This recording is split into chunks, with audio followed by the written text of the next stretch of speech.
कैसे हैं सीयूईटी के धुरंधर। आई होप आप लोग बहुत अच्छे से अपनी तैयारी कर रहे हों। आज इस वीडियो में मैं आपको बेसिक टाइम टेबल बताने वाला हूं कि आखिरी के दिन चल रहे हैं, कितना पढ़ना चाहिए, कितने घंटे पढ़ना चाहिए।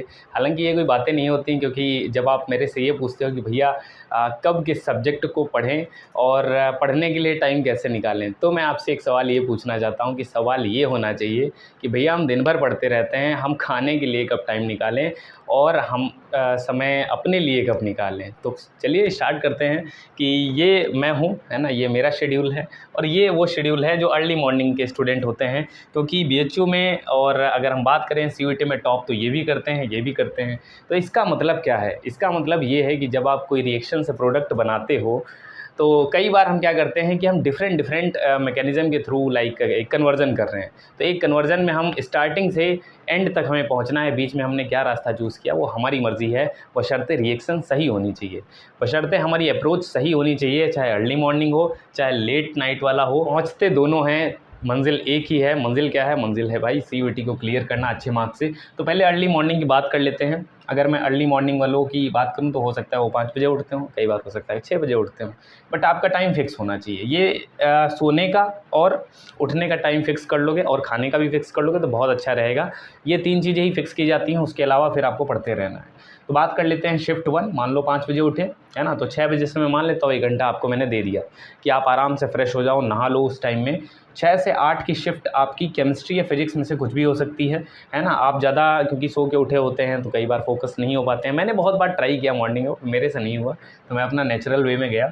तो केमिस्ट्री उठाइए, थोड़ा हल्का सब्जेक्ट उठाइए और फिर फिजिक्स नेक्स्ट टर्न में रख सकते हैं। उसके बाद ये जो टाइम रहता है 11 से 4 के बीच का, ये ऐसा टाइम होता है जिसमें पढ़ना मुश्किल हो जाता है। दोपहर हो चुकी होती है, कई बार नींद आ रही होती है, लेकिन भाई सोना एक ही बार है ना। एक बार सो, 7 घंटे सो, चाहे 8 सो, चाहे 6 सो, क्योंकि अब एग्ज़ाम का टाइम चल रहा है। तो आप कोशिश करिए 7 घंटे से ज़्यादा मत सोइए, वरना आपके लिए थोड़ा सा समय फिर निकालना मुश्किल हो जाएगा।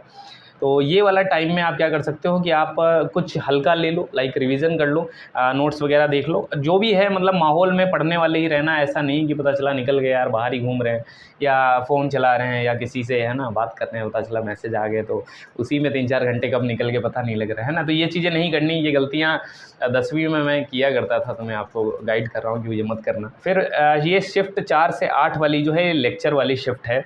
और लेक्चर में आपको, आप देखो, क्योंकि अब आपका एग्ज़ाम आ चुका है, आप 2 काम करोगे। पहली चीज़ मैराथन करो यार, है ना। अगर आपकी तैयारी बहुत अच्छी हो चुकी है ना, तो मैराथन करो, रिवाइज़ करो, क्वेश्चन करो, प्रीवियस ईयर क्वेश्चन करो, जितना मैंने कंटेंट दिया है वो करो। पीडब्ल्यू पे मैंने जो आपको बताया वो चीज़ें कर सकते हैं। तो कहने का मतलब ये है कि इतना जिसने कर लिया वो सीयूईटी में डरे नहीं, घबराए नहीं, है ना। फेक यूट्यूबर से बच के रहो, वो जो 5 टिप्स वाले आते हैं उनसे भी थोड़ा दूर रहो। समय अपना बचाओ जितना हो सके। 2-3 लोग को देखो, मैंने आपको बताया, एक जो पर्सन आपको रियल गाइड कर रहा है, एक वो जो आप लेक्चर वगैरह देख रहे हो, फिर उसके बाद आपको तीसरे को नहीं देखना है, आपको पढ़ाई करना है, ठीक है। तो खैर ये है आपकी, देखो जो स्टूडेंट अर्ली मॉर्निंग वाले हैं, है ना, उनके लिए, क्योंकि ये मैंने गैप कर दिया है, तो आप इसमें अगर 1-1 घंटा निकाल ले रहे हो तो बहुत अच्छा है।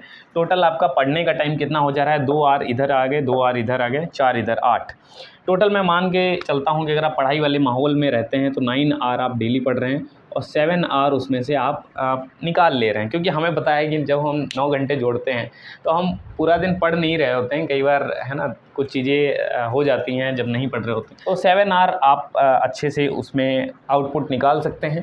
तो 7 आवर मैंने माना कि अच्छे से आप डेडिकेटेड होकर पढ़ाई हो रहे हैं। अब देखिए कैसे यार पीसीएम को मैनेज करें, तो मैं आपको बताता हूँ कि मेरा जो रहता था, क्योंकि मेरा बायो था, तो मैं बायो को डेली मात्र 45 मिनट ही पढ़ता था, है ना, इससे ज़्यादा मैंने कभी पढ़ा नहीं। और अगर लेक्चर की बात करो तो मान लो अगर उस दिन लेक्चर भी है तो 1.5 घंटे का लेक्चर भी रहता था, ठीक है। अब आपका मैथ है तो आप मैथ के लिए आप 2-2 सब्जेक्ट करो। जैसे लेक्चर में आप ये कर सकते हो कि लेक्चर आपने मान लो 4 घंटे के हैं तो 1.5 घंटे के देख लिया, किसी का 1 घंटे का देख लिया, ठीक है। वैसे अब लास्ट के टाइम पे मैराथन ही करनी चाहिए, है ना। अगर आपका सिलेबस नहीं है तो पहली अप्रोच ये होनी चाहिए, पूरा सिलेबस अच्छे से करो, इजी चैप्टर्स को पहले करो, ठीक है। उसके बाद बात कर लेते हैं यहाँ पर क्या करें। तो यहाँ पर यार 2-2 सब्जेक्ट करो, अल्टरनेट डे पे पढ़ो, लाइक केमिस्ट्री 2 घंटे पढ़ लिया, फिर फिजिक्स पढ़ ली, है ना।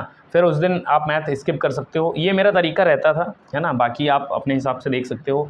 इस ड्यूरेशन में भी अगर समय निकाल पा रहे हो तो बहुत अच्छा। बाकी अगर केमिस्ट्री अच्छी है तो यहाँ पर फिर मैथ को डालो।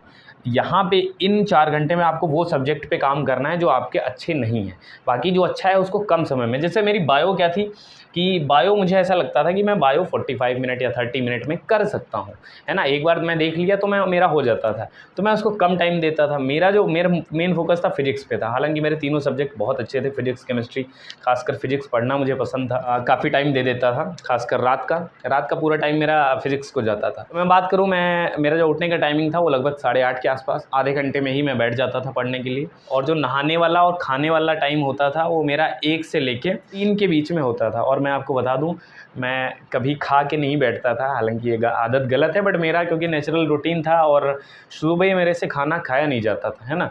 तो मैं 1 से 2 और 3 के बीच में अपना खाना, नहाना ये सब करता था।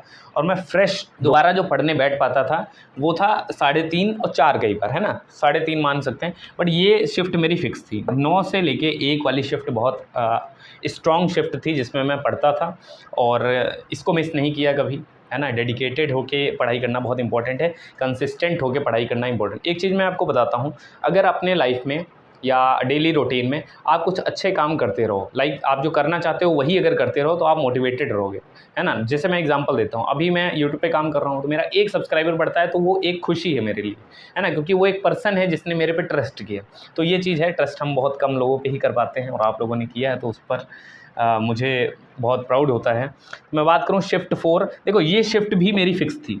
जैसे 8 बजे, कई बार देखो यार 4 से 8:30 भी लेक्चर हो जाते थे, लाइक कई बार थोड़ा सा बीच में गैप हो गया। और ये नहीं मैं कह रहा हूँ ये बिल्कुल मैं स्ट्रिक्टली फॉलो करता था, लेकिन मैं इतना ज़रूर फॉलो करता था, मेरा इसमें जितना भी काम होता था वो ज़रूर होता था उस दिन, है ना। टाइम बाउंडेंस ऐसा नहीं था, कई बार इसमें 3 भी बजे हैं, कई बार 9:30 भी बज गए हैं। लेकिन ये जो ओवरऑल मैं आपको बता दूं, ऑन एन एवरेज 10 से 11 आवर जो मैं निकालता था वो 10 से 11 आवर मैं पढ़ाई के माहौल में रहता था। और इसमें मैं पढ़ कितना लेता था, 8 आवर मुझे ऐसा लगता था कि मैं आउटपुट निकाल पाया। 8 आवर 7 आवर, 8 आवर 7 आवर, ये आउटपुट मेरा निकलता था। इसमें मैं क्वेश्चन बहुत प्रैक्टिस किए। मैं अगर आपको बताऊं, लेक्चर तो मेरे यहीं से कंप्लीट हो जाते थे, लेक्चर के बाद फिर मेरा क्वेश्चन प्रैक्टिस रहता था।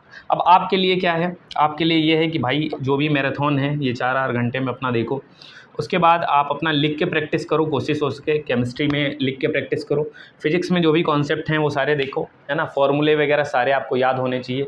ग्राफ बिल्कुल मत भूलना, ग्राफ से क्वेश्चन आते ही आते हैं। अगर आप ग्राफ को अनदेखा कर रहे हो तो CUET में आएंगे। फिजिक्स में भी 4-5 क्वेश्चन या 3 क्वेश्चन तक आएंगे, और केमिस्ट्री में तो फिजिकल में आने ही आने हैं। तो ये सारी चीज़ें हैं। और मैं आपको बता दूँ, ये नाइट की शिफ्ट कैसे मैं करता था, क्योंकि ये शिफ्ट वो होती थी जिसमें सम टाइम अगर हम थ्योरेटिकल सब्जेक्ट उठाएंगे तो नींद आएगी, श्योर है। तो न्यूमेरिकल उठाओ, है ना। बस उसके लिए ये है, न्यूमेरिकल से प्यार होना चाहिए आपको। और न्यूमेरिकल से प्यार तभी होता है जब आपके अंदर पहली तो आपके अंदर ललक होनी चाहिए न्यूमेरिकल को अटेम्प्ट करने की। उसके बाद अगर न्यूमेरिकल गलत हो रहा है तो उस पर सीखने वाली अप्रोच रखो कि यार कोई बात नहीं, गलत हो गया, सीख लेंगे, एक बार सीख के आगे क्वेश्चन पे आओ। ऐसे ही एक टाइम ऐसा आएगा जब आप 10 क्वेश्चन अटेम्प्ट करोगे और 10 में से 8-9 क्वेश्चन आप न्यूमेरिकल सही करोगे। फिर आपकी एक हैबिट बन जाएगी और आप डेली 50-60 क्वेश्चन, 100 क्वेश्चन डेली करेंगे, फिर वो एक हैबिट में आ ही जाता है। तो ये सारी चीज़ें हैं यार। Time table some time matter इसलिए करता है, कभी अपनी नेचुरल चीज़ों को मत बिगाड़ो, है ना। एग्ज़ाम एक ही बार देना होता है और कॉलेज में एक ही बार जाना होता है, तो हम क्यों अपना नेचुरल रूटीन बिगाड़ें। एक और बहुत बड़ा मिथ है कि भैया CUET एग्ज़ाम मान लो मॉर्निंग शिफ्ट में है, और मॉर्निंग शिफ्ट में है क्योंकि हम डेली लेट नाइट पढ़ते थे, क्या हम उस दिन लेट नाइट ना पढ़ें और जल्दी सो जाएं। तो ये यार चीज़ें पर्सन टू पर्सन डिपेंड करती हैं। मैं आपको बता दूं, मेरा सोने का उठने का टाइमिंग जो है फिक्स रहता है। मैं 3 बजे से पहले सो भी नहीं पाता हूँ, आज भी नहीं सो पाता हूँ। और उठने का तो आप समझ ही रहे हैं, फिर जब बंदा 7 आवर तो मिनिमम लेता ही है। तो वो सारी चीज़ें हैं। इसके अलावा अगर आपका कोई डाउट हो, कोई पर्सनल गाइडेंस चाहिए हो, आपकी ज़िंदगी में अगर वो आग नहीं आ पा रही हो और आप थोड़ा अंदर से टूट चुके हों और आपको लग रहा हो कि यार 10 दिन में सिलेबस कैसे करें, तो उसके लिए आप मुझे ज्वाइन कर सकते हैं। दिए गए ईमेल पे आप मुझे मैसेज कर सकते हैं मात्र 59 पे। और मैं चाहता हूँ जेन्युइन स्टूडेंट से जुड़ूँ, और ख़ासकर उन स्टूडेंट से जुड़ूँ जो परेशान हैं, जो अटके हुए हैं, उनके अटके हुए उनको एक डायरेक्शन दे दूँ जिससे वो CUET एग्ज़ाम को क्लियर कर पाएँ। तो मिलते हैं हम लोग नेक्स्ट वीडियो में। चैनल को सब्सक्राइब कर लेना अगर नए हो।